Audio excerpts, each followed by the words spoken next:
So today we are going to study about the chapter locomotion and movement. So this locomotion and movement are highly required for all the living organisms. So for example, if it is a locomotion, so the organism should move from one place to another place. So in case of movement, so it can be a body movement or it can be a part of the body movement. For example, in case of plants, so it cannot go for one place to another place. So its portions may bend towards the light or gravity, etc. Whereas in animals, so they can move from one place to another place. So the small organisms like amoeba, which possess the special type of movement with the help of pseudopodia. Such a movement is called amoeboid movement. So some of the cells like WBC, etc., which shows the amoeboid movement. Another type of movement is called the ciliary movement. So the cells which possess cilia, so they can able to show the ciliary movements. In our body also there are so many cells which possess the cilia. For example, epithelial cells of the trachea, so fallopian tubes, etc. They possess the cilia, ciliated epithelium. So such a beating of the cilia which serves for certain functions. But most of the movement takes place with the help of muscles. So that is called the muscular movement. So we'll study little detail about this. So some specialized cells in our body like macrophages and leukocytes in blood exhibit amoeboid movement. It is affected by pseudopodia formed by the streaming of protoplasm as in amoeba. Cytoskeletal elements like microfilaments also involved in amoeboid movement. Ciliary movements occurs in most of our internal tubular organs which are lined by ciliated epithelium. The coordinated movements of cilia in the trachea help us in removing dust particles and some of the foreign substances inhaled along with atmospheric air. Passage of ova through the fallopian tube, so that also facilitated by the ciliary movement. Movement of our limbs, jaws, tongue, etc. which require the muscular movement. The contractile properties of the muscles are effectively used for locomotion and other movements by human beings and majority of the multicellular organisms. So locomotion requires a perfect coordinated activities of muscular, skeletal and neural system. So we will study detail about how does the skeletal system as well as muscular system helps for the movement in human being. So in case of higher organism including human being, so there are three types of muscles are present, smooth muscles, cardiac muscles as well as skeletal muscles. So for the locomotion and movement, so skeletal muscles help, so they are the voluntary muscles. So if we take the structure of skeletal muscles, each organized skeletal muscle in our body is made up of number of muscle bundles, or it is called fascicles, held together by a common collagenous connective tissue layer called fascia. So each muscle bundle contains a number of muscle fibers, or what we call muscle cells. So this muscle cells which helps for the movements. So if we take the muscle cells, these muscle cells are made up of contractile protein. There are two major kinds of contractile proteins are present in the muscle cells. So that is actin as well as myosin. So in the first diagram, you can see the actin or the generally thin filament structure. So each actin or the thin filament is made up of two F or the filamentous actins helically onto each other. So you can see how they wind each other. So each molecule is called the globular actins. So there are large number of globular actin will be there. They held helically each other and form the strong protein. So along with that, so you can also find that is two filaments of another protein. Tropomyosin also run close to the F actin throughout the length. See, you can see here the thread-like structure. That is nothing but the tropomyosin. So one more complex protein called troponin distributed at a regular intervals on a tropomyosin in the resting state of a subunit of troponin mask the active site of myosin on the actin filament. Every regular interval of time you can see the troponin. So this troponin masks the myosin binding site in the actin filament. So during resting condition. So next is the myosin. So myosin is nothing but the thick filament. So it is also a polymerized protein, and each monomeric protein unit is called the meromyosin. So each meromyosin has two important parts, a globular head with a short arm and a tail. The former is called the heavy meromyosin and the second later is called the light meromyosin. The heavy meromyosin component, the head and short arm projects outward at a regular distance and angle from each other from the surface of polymerized myosin filament and is known as cross arm. The globular head consists of active ATPase enzyme and has binding sites for ATP and active sites for actin. So you can see here in this diagram, actin binding site, ATP binding site. So this entire region is called the cross arm and this is the tail region. So now how these myofibrils are arranged within the skeletal muscles. So each muscle fiber is lined by a plasma membrane called sarcolemma. So there is a special name for the membrane. So plasma membrane of muscle fiber is called sarcolemma. So the cytoplasm of muscle fiber is called sarcoplasm. That consists of large number of nucleus. So multinucleated condition of the skeletal muscle is called syncytium. The endoplasmic reticulum of skeletal muscle fiber, which is or generally a muscle fiber, is called sarcoplasmic reticulum. So the function of sarcoplasmic reticulum is to store the calcium ions. So the parallelly arranged filaments in sarcoplasm are called myofilaments, or it is also called myofibrils. Each myofibril has alternate dark and light bands on it.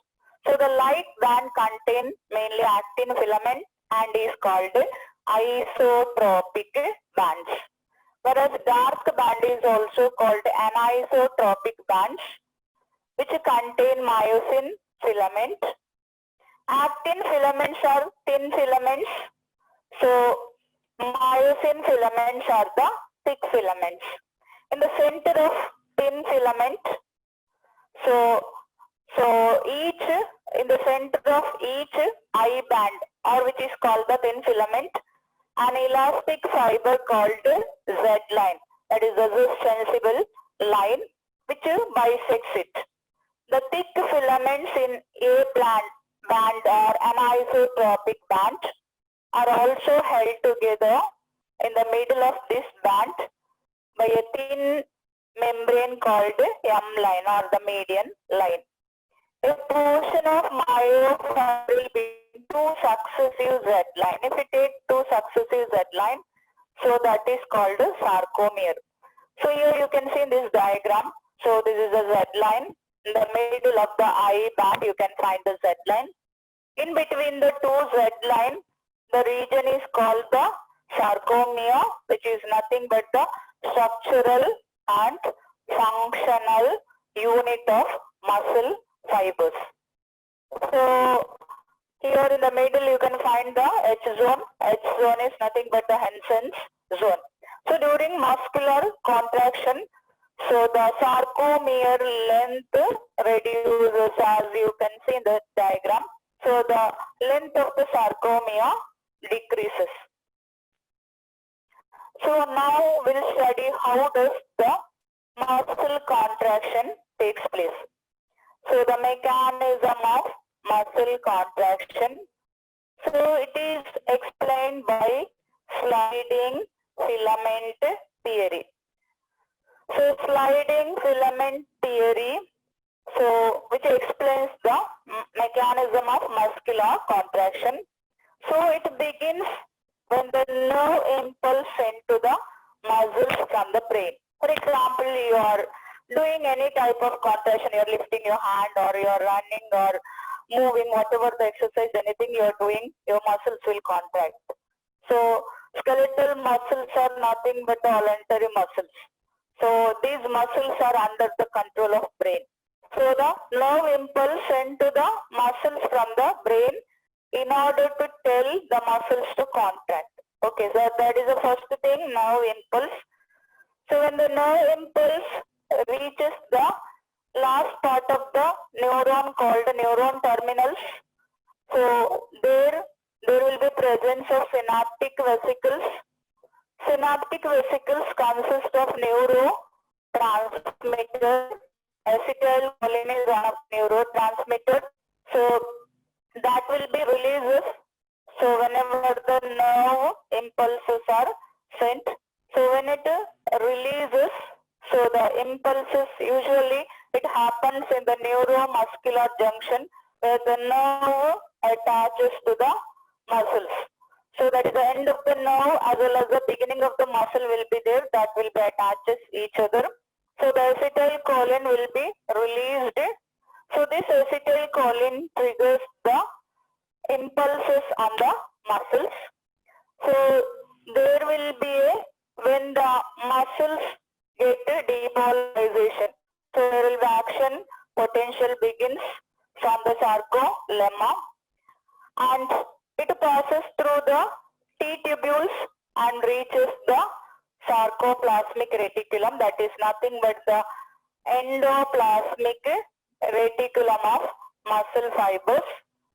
So this sarcoplasmic reticulum have the stored calcium and this calcium will be released from the sarcoplasmic reticulum. This calcium enters the muscle fiber. You know, muscle fiber consists of troponin, tropomyosin, F-actin, etc. So this calcium binds to the troponin.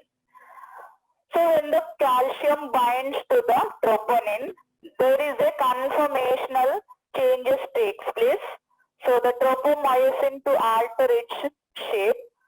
So whenever this tropomyosin alters its shape, so the myosin binding site on the actin will be exposed. Otherwise, it will be masked with the troponin. Now calcium go and bind to the troponin and tropomyosin will be changing its shape. Conformational changes takes place so that the myosin binding sites on the actin will be exposed.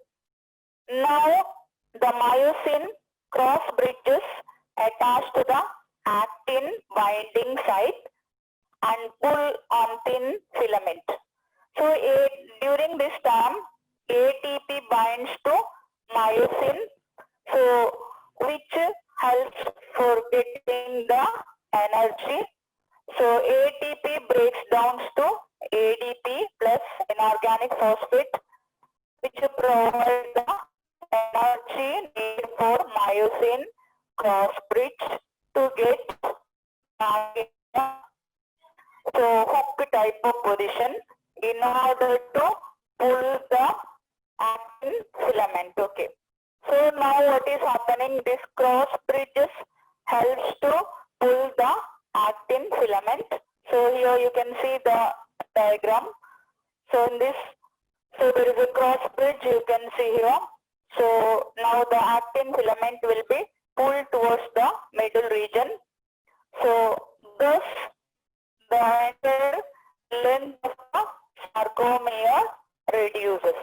So this is what we call muscle contraction. During muscle contraction, the length of the sarcomere decreases. As it uses the ATP, so it is also an energy consuming process. So now during next step is the muscular relaxation. During muscular relaxation, acetylcholine decomposes by enzyme acetylcholine esterase. So the calcium will go back to the sarcoplasmic reticulum.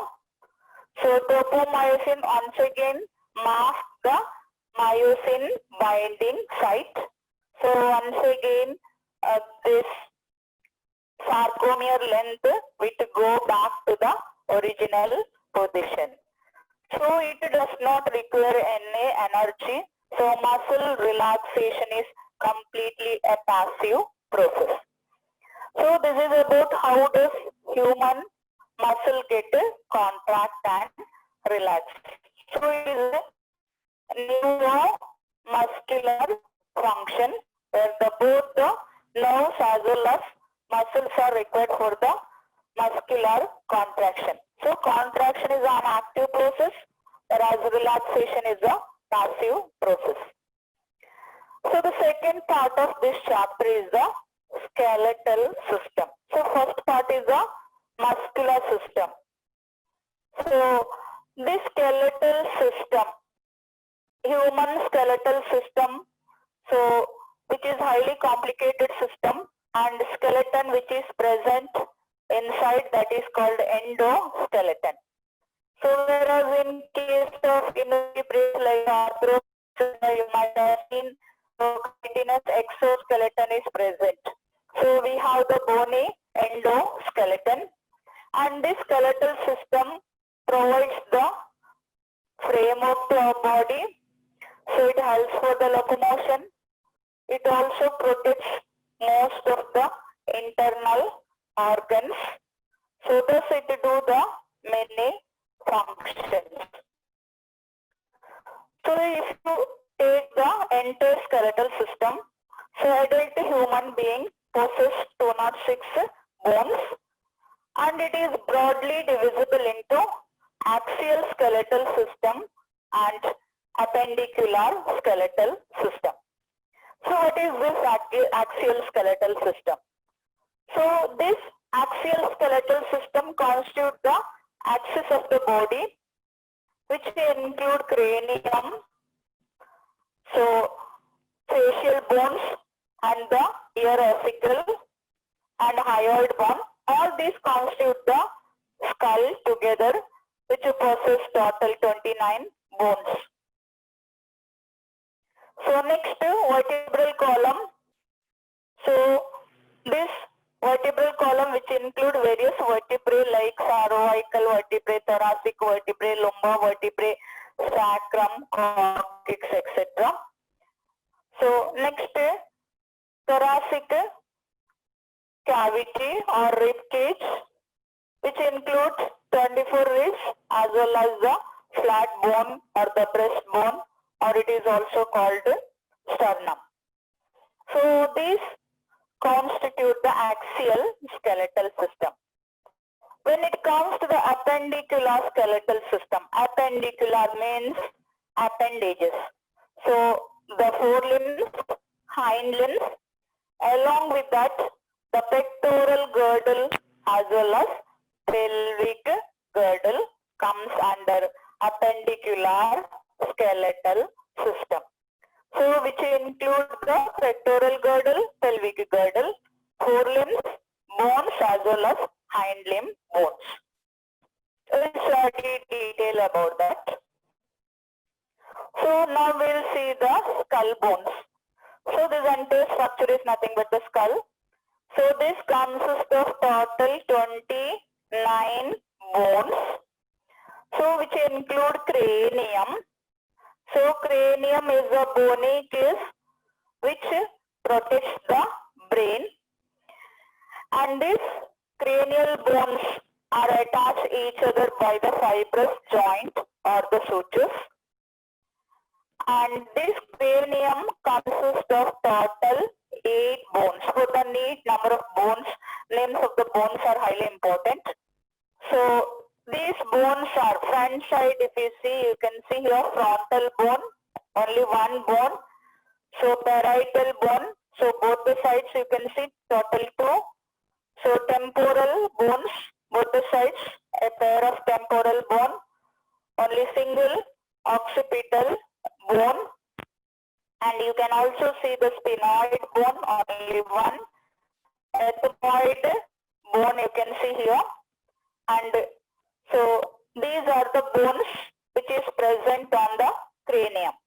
So frontal, parietal, temporal, sphenoid, ethmoid and occipital. So total 8 bones are present on the cranium part of the skull. When you see the front region, so this is made up of face. Face is one of the important region that is made up of facial muscles. So as well as facial bones. So facial bones are of 14 in number total, which includes, you can see here, mandible, only one.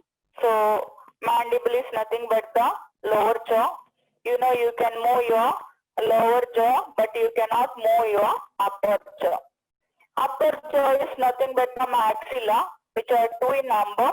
Next you can find the zygomatic bone here, that is nothing but the cheekbone, and they are 2 in number, both the sides of the face.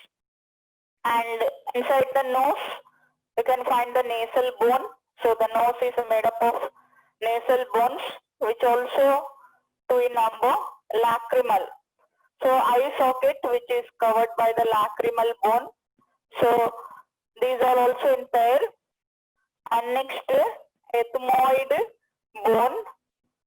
So here ethmoid is not comes under the facial bone, it comes under the cranial bone. Okay. And then you can find inferior nasal concave. So inside the nasal region, there is a bone called inner region of the nose. There is a bone called inferior nasal concave. They are also in pair. So palate region. So here you cannot see in this diagram. If you see the roof of the buccal cavity, so you can find the palate. So palatine bones. There are 2 palatine bones are present.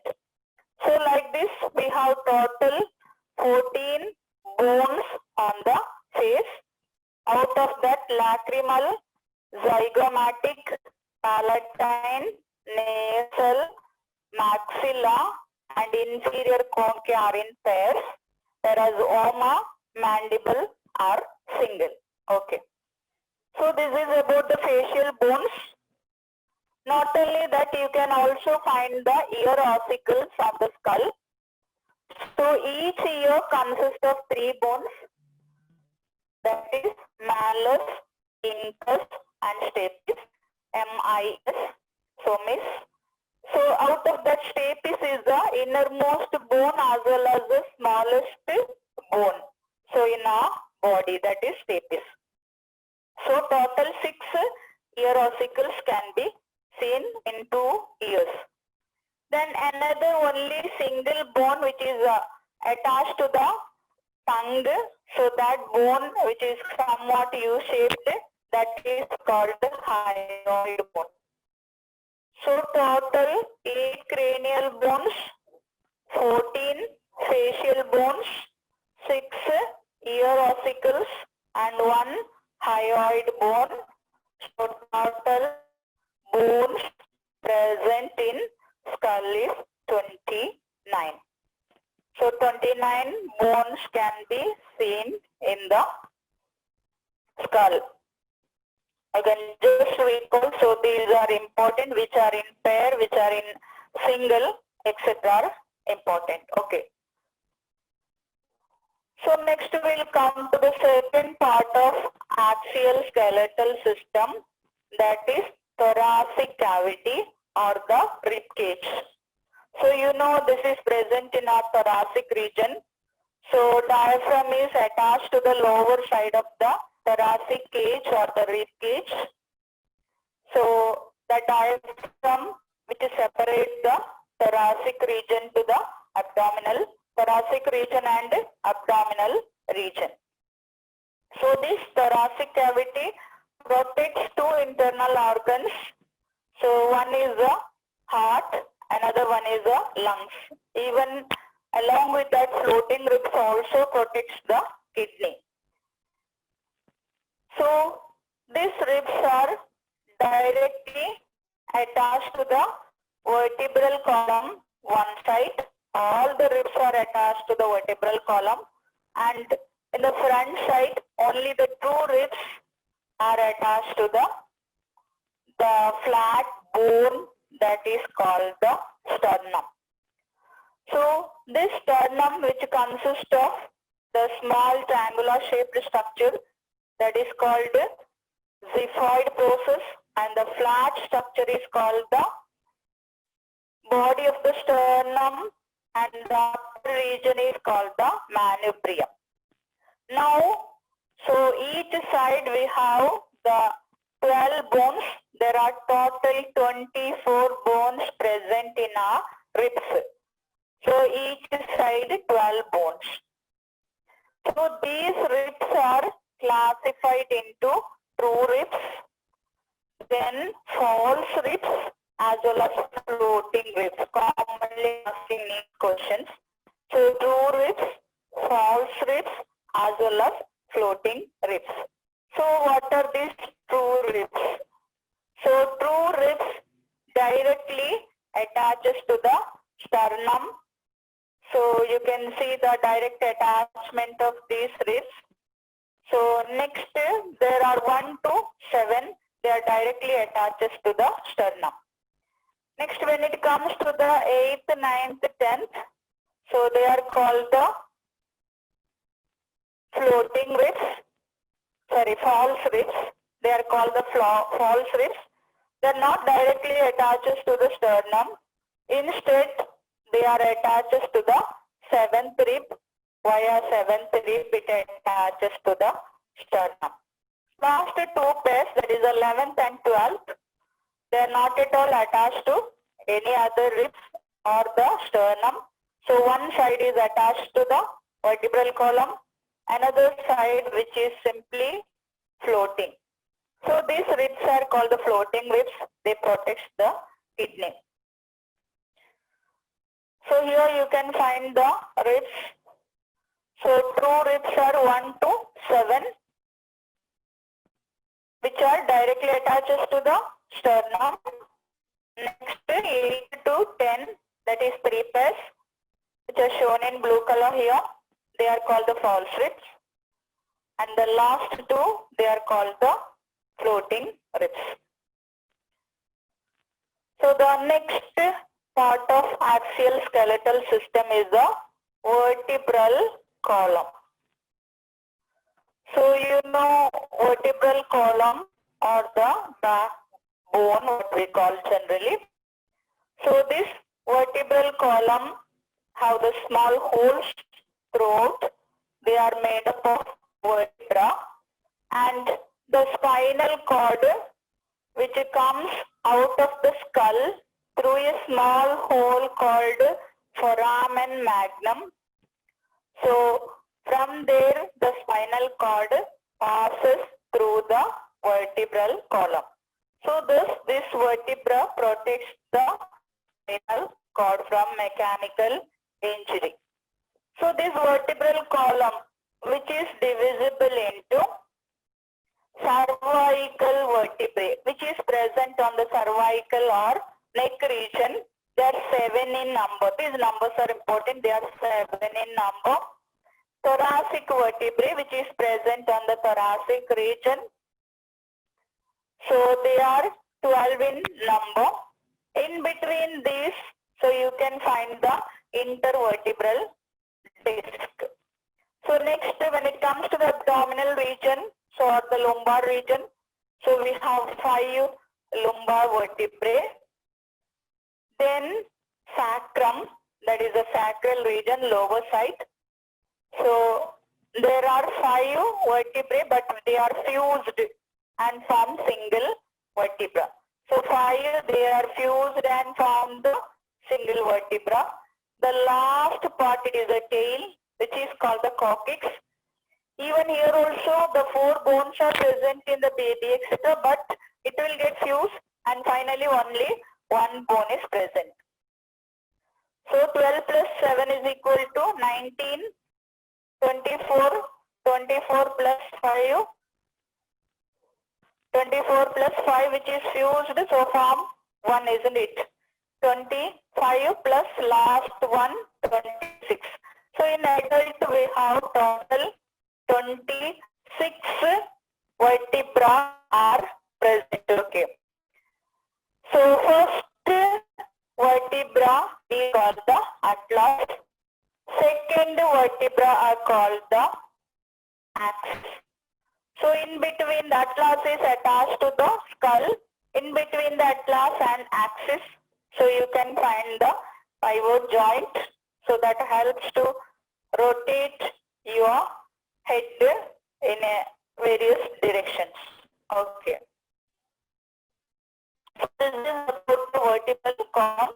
Next we'll come to the appendicular skeletal system.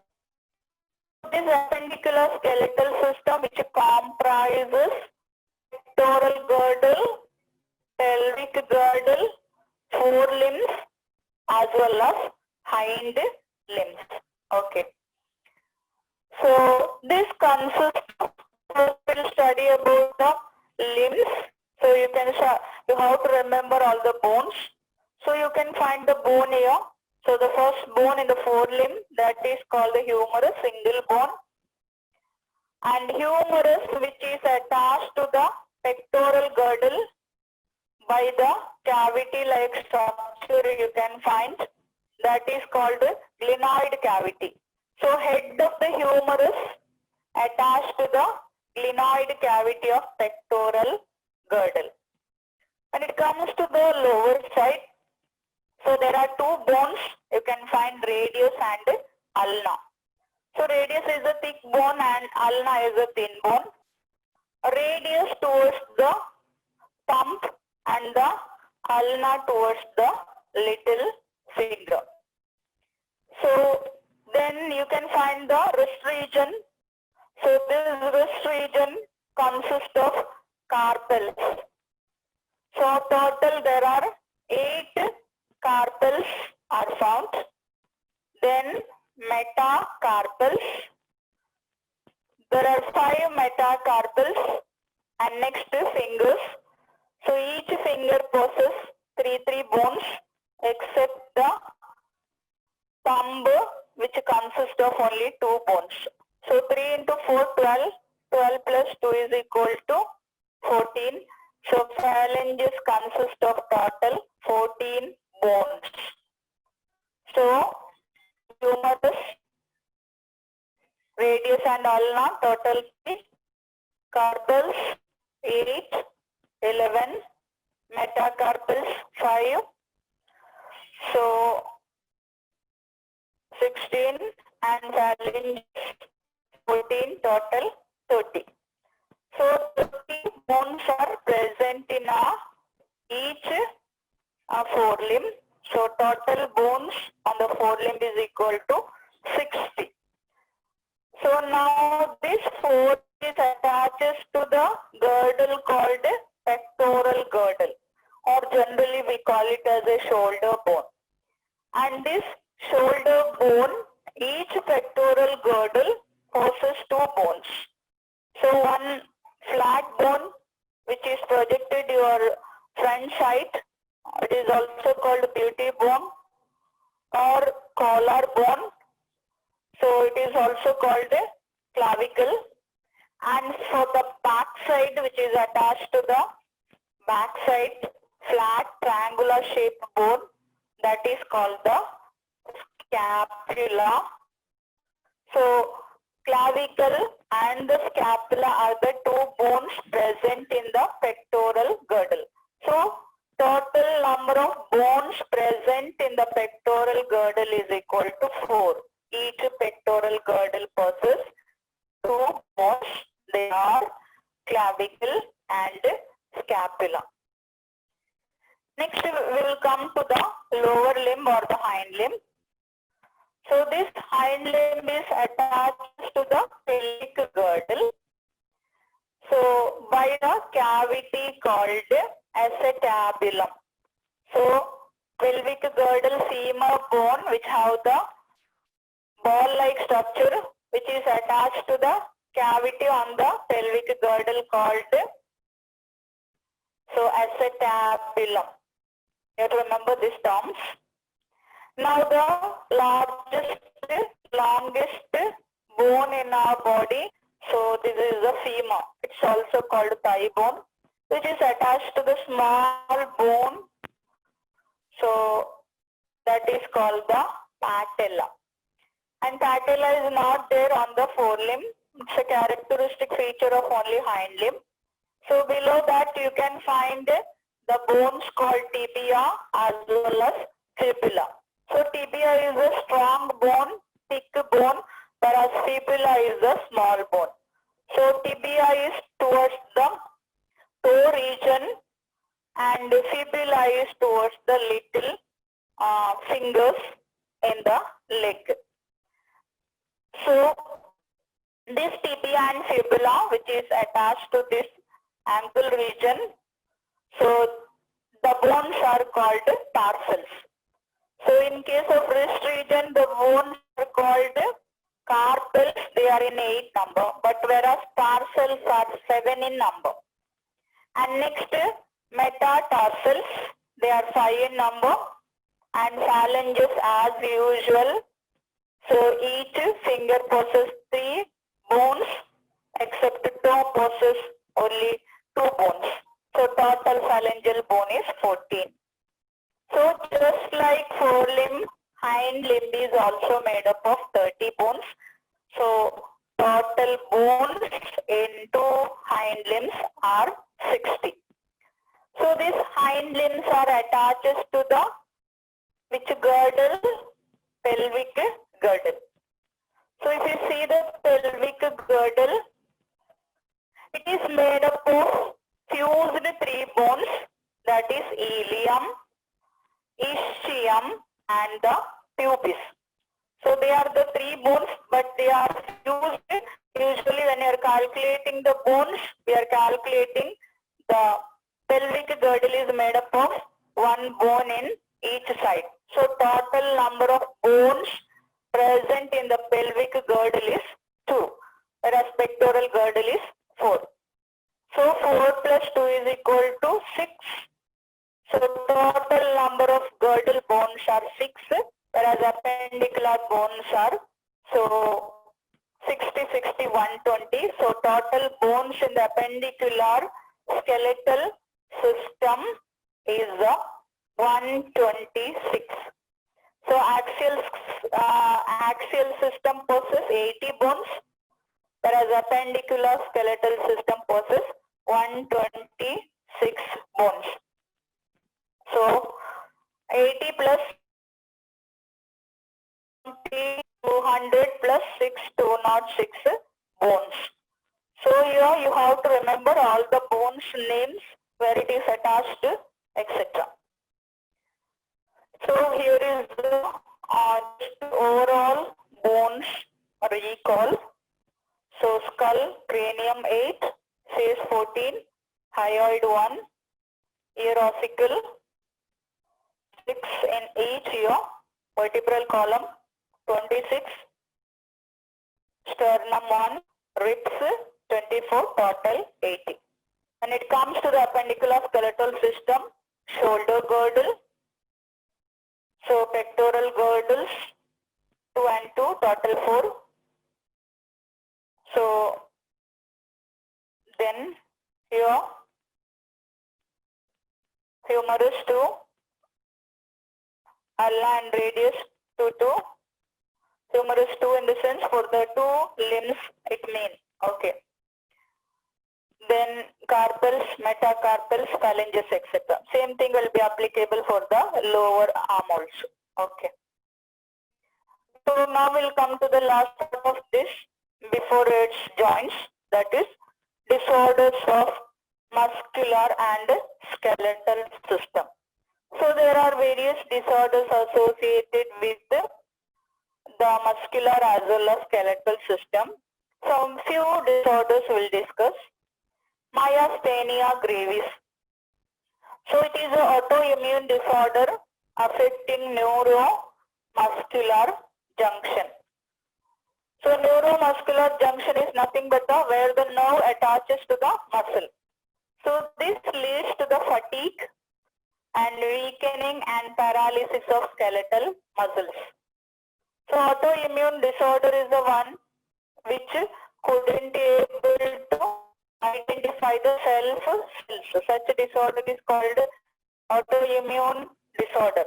So the antibody could not able to detect which is the foreign cell or which is the self cell. Another disorder is the muscular dystrophy. So here progressive degeneration of skeletal muscles mostly due to genetic disorder. Ectane, rapid spasm, that is continuous contraction in muscle due to low calcium. This is very important. Tetane, which is causing due to the low level of calcium. You know, calcium is highly required for the muscular contraction. And another one is arthritis. So arthritis, various kinds of arthritis is there. So they are nothing but the inflammation of joints. So joints get inflamed. So it can be osteoarthritis or the rheumatoid arthritis. Another one is osteoporosis. So it is an age-related disorder which is characterized by decreased bone mass and increased chances of fractures. So when the age increases commonly, so the organic matter of the bone going on reduces, whereas the inorganic matter increases. Bone become more and more brittle and hard. So that is why when they just fell, so the bone can easily get cracked or the break. So it is very commonly happening in female due to the low estrogen level, but there are so many other causes also. Next, gout. Inflammation of the joints due to accumulation of uric acid crystal is called the gout. So here also the joint will get inflamed, so they cannot move the fingers, etc. So next part is joints. What are these joints? These are areas where two or more bones meet each other.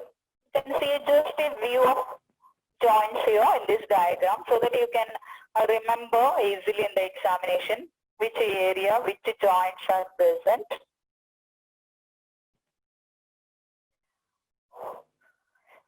Next, we'll study about how the joints are classified. Joints are mainly classified into 3 categories. So one is fibrous joint, or it is immovable joint, cartilaginous joint, so which is slightly movable joint, and synovial joint or freely movable joint. So the best example for fibrous joint. So usually these joints are made up of collagen fibers. So in the cranium you can find the sutures, and this suture is an example for fibrous joint. Best example which is given in your book. Cartilaginous joints. These bones and bones or the bone ends which are united by the cartilage. So it can be hyaline cartilage, fibrocartilage, etc. So cartilaginous joints which you can see in the vertebral column, etc. They can able to move.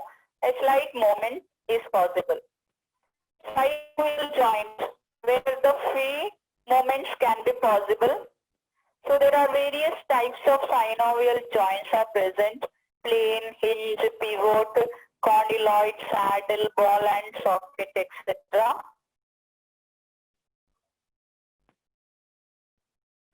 So here you can find the simple typical synovial joint.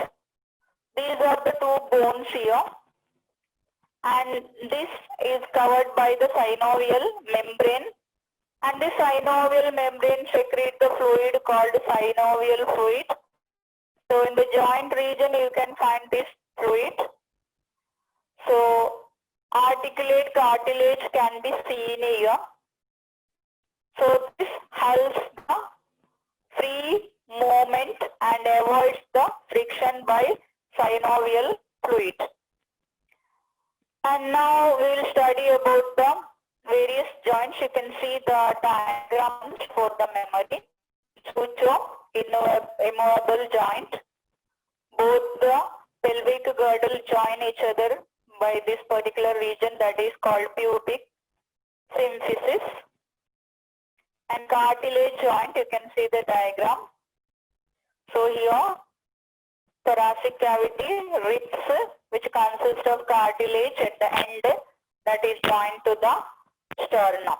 So here also the joint is called the cartilaginous joint. You know, inhale and exhale, small outward movement as well as inward movement takes place. So that is nothing but the slight movement.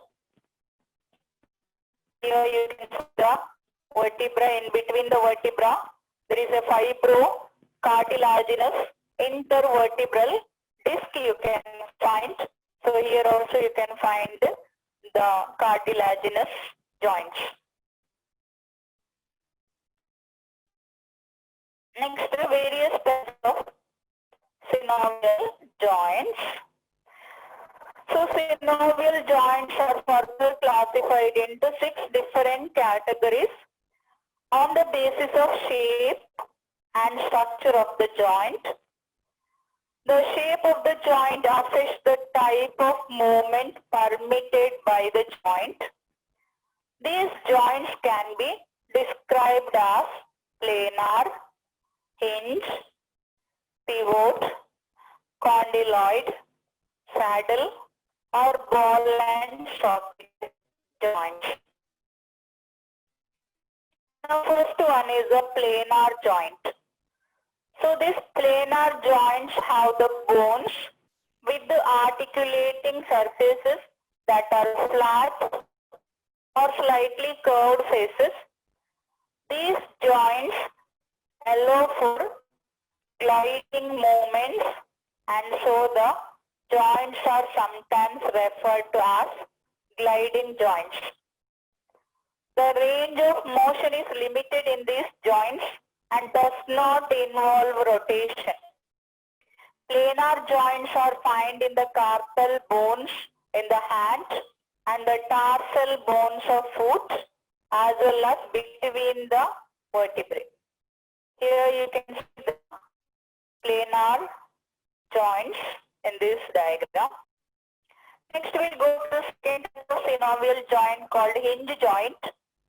In hinge joint, the slightly rounded end of one bone fits into the slightly hollow end of the other bone. In this way, one bone moves while the other remains stationary. So like the hinge of a door, the elbow is an example, you know where the elbow joint. So you can move only So one, you cannot move ulta, isn't it, your hand?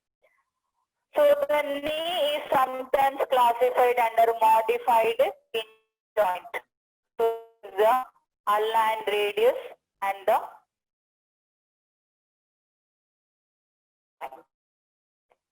next joint is called the pivot joints.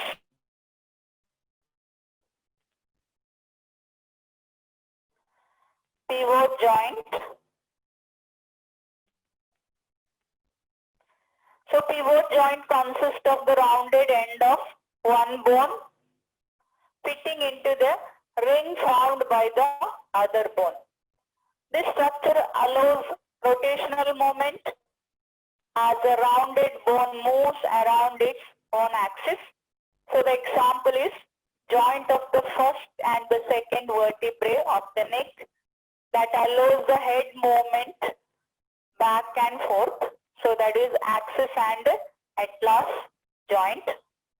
The joint of the wrist that allows the palm of the hand to be turned up and down is also a pivot joint.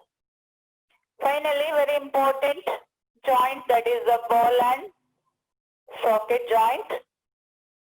So the word itself indicates one of the bone acts as a ball, another bone acts as a socket. So it possesses the rounded ball-like end of one bone fitting into a cup-like socket of the bone. This organization allows the greatest range of motion as all movement types are possible in all directions. Examples of ball and socket joints are shoulder joint, hip joint, etc. So the one more type of synovial joint is the condyloid joints, which consist of an oval-shaped end of one bone fitting into a similarly oval-shaped hollow of another bone. This is also sometimes called an ellipsoid joint. This type of joint allows angular movement along two axes as seen in the joints of wrist and fingers, which can move both side to side and up and down. So here you can find this.